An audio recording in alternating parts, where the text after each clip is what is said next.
Welcome back to Finnegan's Farm, welcome back to the YouTube channel, and welcome back to Workshop Wednesday. My name is Paul, and this is our team. Hello, I'm Mick, and I'm the mechanic. Hello, I'm Caelan Russell, and I'm the mechanic. Hello, I'm Sean, I'm the apprentice mechanic. Hello, my name is Marco, I love to weld. This is Bruce, this is Blake, them two best students. Don't forget to like, subscribe to the videos and comment if you want, and we will get back to you. In for repair today we have the JCB 4220, we also have our John Deere 7810, we have our Scanstone Ridger, the Ford Ranger is back once again, and our LDV van is in for some bit of repair. And we're also going to catch up with Mick and Marco as we go through their daily maintenance in the workshop. First of all, we'll head over to Caelan there with the 4220. Just before Paul gets started, I want to wish a belated happy birthday to my grandson Daniel, who was born on the 5th. He had his 4th birthday last week. And to my other grandson Ollie, who will be 2 on the 30th of this month. Thank you.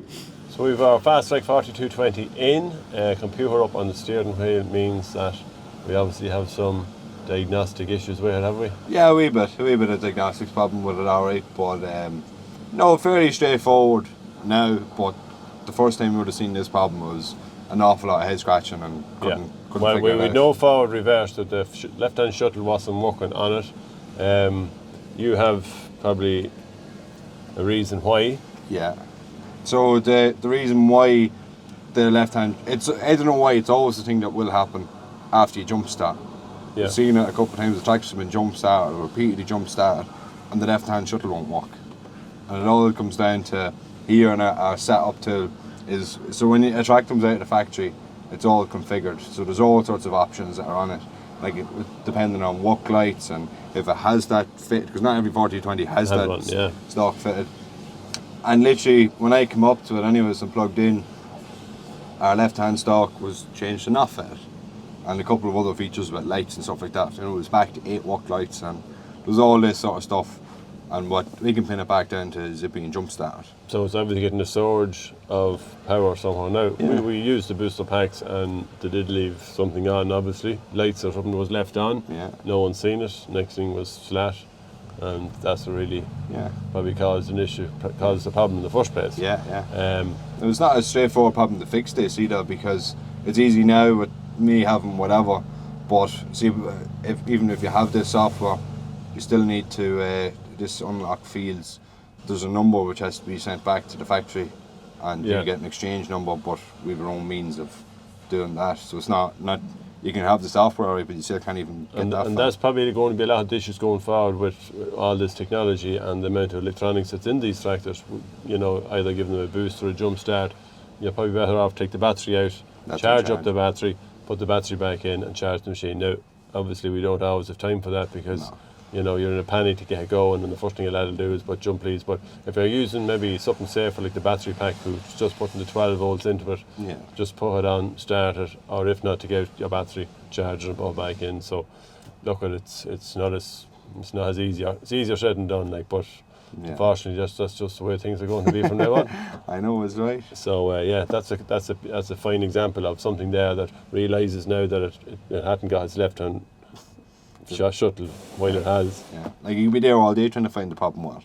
Yeah, and that's what you'll be going through shuttle, you go through everything else until you get that. Literally an option unticked, something that simple. Nothing simple, Caelan. Nothing simple. So we have our Ford Ranger in again. We had it in there a couple of weeks back with an ignition problem there on the key. We weren't just sure whether it was the key, ignition switch, the park brake. Not sure. Mick was the starter. What else was there, Mick? Demobiliser. On the key to chip. So Mick was baffled here, but I actually solved it for Mick there. I told him I think it's the ignition switch. So it was the cheaper option. Now it wasn't the cheaper option we went with because we priced it off the main dealer, and what did you say? 198, I think. 198, I think. So we're around €200 plus the VAT now for that. So we went on Google, as everyone does, and we seen it on some of them eBay or some of those sites anyway. We got an email back to say that they had one, and it's actually a brand new one that they had. It was €25 and €5 to post it. €30. Mick put it in. It was good. Is so it far, good? yeah, it's good. Well, I'll try it now, Mick. Yeah. Is it Murphy's Law again?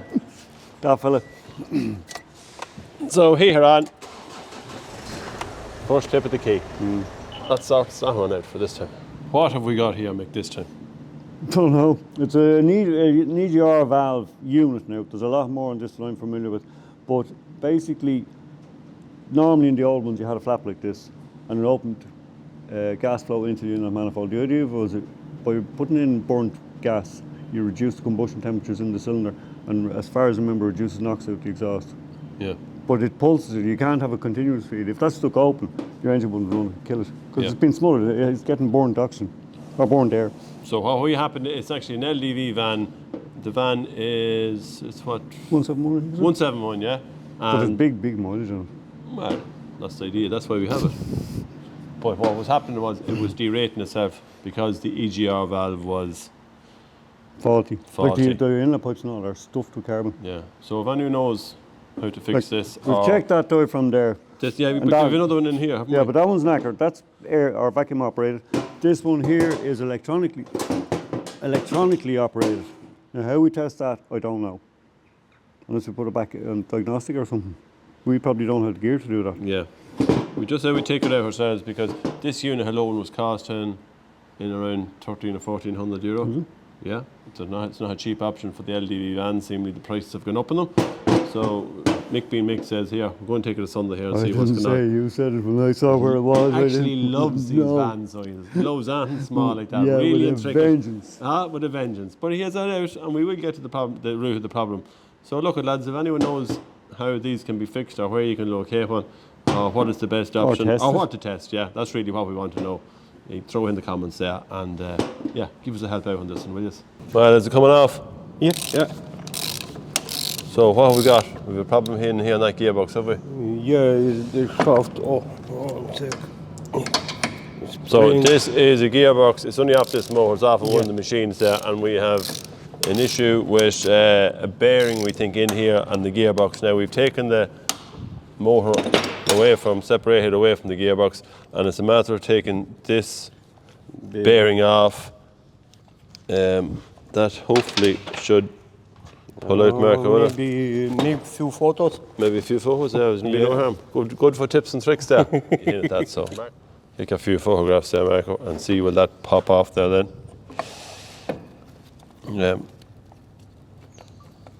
I'd say we're probably going to have to put the pullers on that gear and take it away from that shaft, because this gear is going to stop from coming out, isn't it? Yeah. Something holding. And I will. Okay, I get bigger pullers. Yeah, maybe. One second.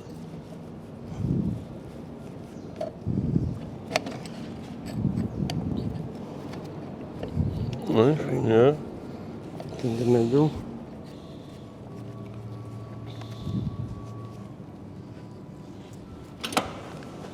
So now we're going to try pull this gear off. We've just got the pullers now, it's at its limit. It seems to be getting very tight, doesn't it? Yeah, it looks good. There's nothing else there taking it off. You might just have to shock it a bit maybe. No movement on it yet. Need a small little bit of heat. Yeah, might I heat, but no one to break them No, legs. no. Yeah. So we're just going to put a small little bit of heat on it here as we put the pullers on it.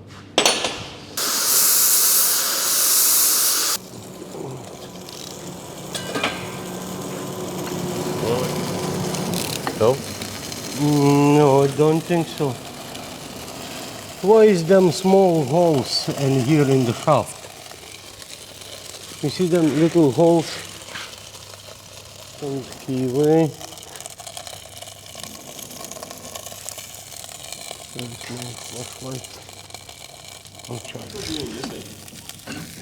With this bearing from the house and Oh, the smell of that. Oh my God, it absolutely stink. So now we have the gear off, and that will allow us to get this other gear out now. So we just let that, and see can we pull this off the shaft. some smelly. Some smelly, Marco. It's sizzling there like an egg on the frying pan there. So we're going to have to replace this bearing here as well when it cools down. And then we have to get in here, in at the back of this gear, where the other bearing is sitting in that housing. Yeah, it's a little bit to do yet. Okay. Why do we use the copper hammer, Marco? It's easy, you will not be damaged shaft. Yeah, No, so it's if you not- use ordinary hammer, it would put a little bit of a bore on the end of it. Yeah. So that's where goes the copper. So now we just need to get the rest of it out. Yeah, we have It's punch. Oh yeah. so if you can see right in here now, we see where the bearing has completely collapsed in there, hasn't it? Thank you, Marco. Oh, welcome. Thanks for your help. Ah, yeah, sure, look it. I've got your welder. Oh, thank God. 6 months later.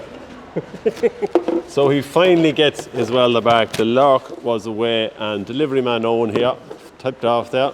Teacher there for the, in for the holidays there, getting a few pound, few extra pound. And yeah, he's tipped off. These were gone, weren't they? Yeah, that one's was gone. So I don't know what they call them, kind of receivers there for the earth and the positive, they were gone, and we sent Owen off there. Good welder. So Marco loves this welder. So thanks for that, hon. What about Cheers. 10 years, yeah? Yeah. Oh yeah. Double engine.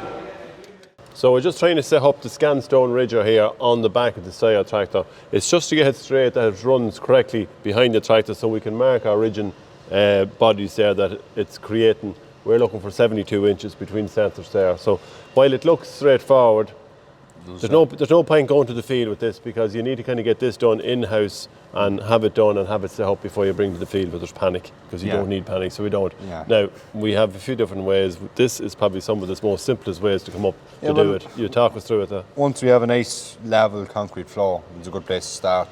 And with that, we measured our centre line of the tractor using the wheels, not the actual tractor itself. There's no accurate way to bring a line down unless we do something off the top link. But measuring from the wheels to draw a centre line, and then we even put our laser on as close as we could see by eye to where would be the centre of the machine, and brought it down. So we've done a centre point from the back axle, we've done a centre point from the front axle, and we have used the laser here to create that straight line from one to the other. Now, the beauty with the laser is that you can see it kind of coming up the tractor there, and it's actually in line with the centre of our PTO there, which is always a good sign as well. And along with that, it's centre of our top link. But as we can see here on the back of the Scanstone ridger, the line is not going directly. This will be our centre point for the ridger, but the line is that little bit, which means that the ridger, and if I actually lean here probably a little bit on it, no, our stabilisers are set solid. Our stabilisers are set solid, so we need to loosen and adjust and bring it over an inch. I learned that one full revolution of each stabiliser will create about an inch anyway. Right. Because this is our first line that we drew from the centre line of that down, so we know that it's about an inch. Now, it's obviously, if you can get into a shed to do that, because with the light from the laser, you won't see it outside. It just needs to have a little bit more of a darker environment to be able to pick up and the it's clean laser. flat floor. And a clean flat floor, which we have here. So what we're going to do is now we're going to move it over, we're going to centre it here on the stabiliser, and then we're going to measure from one point to the centre, and from the centre point to the next. We should have 72 inches the whole way across. And even from the start from the centre line, so once it's in line, we should have 32 to the two outside ones as well. Because you can measure 72, but they mightn't be centred. I understand. So once we've just set up, then that goes on then, because the row of air, it has a set of bodies behind it. We've two of those, and they need to be the exact same. So this is your starting point, and it's critical to get this one right before we actually make any adjustments on any other machines. So we're going to get that going there now. Jeez, this workshop's thirsty work. Last week you would have seen us with the 7810 in there. We had a problem there with the hydraulic pump, in that we had no flow. Probably the hydraulic pump was on its way out. So we've actually got one, go ahead and got one. Now, as I just said, it's not a cheap option to get something like this, except that it's a slight bit different now, Caleb, isn't it? We have... Yeah, so the original pump is a Vickers pump, but this one that we have here now is a Bosch pump, and you can get them with either or. Like, there's an identical tractor to this that has the Bosch pump in it, so not everything's like for like. But there's a bit of a conversion kit that you're supposed to buy. Yeah, but the only one the lads had in Mead Farm was this pump here.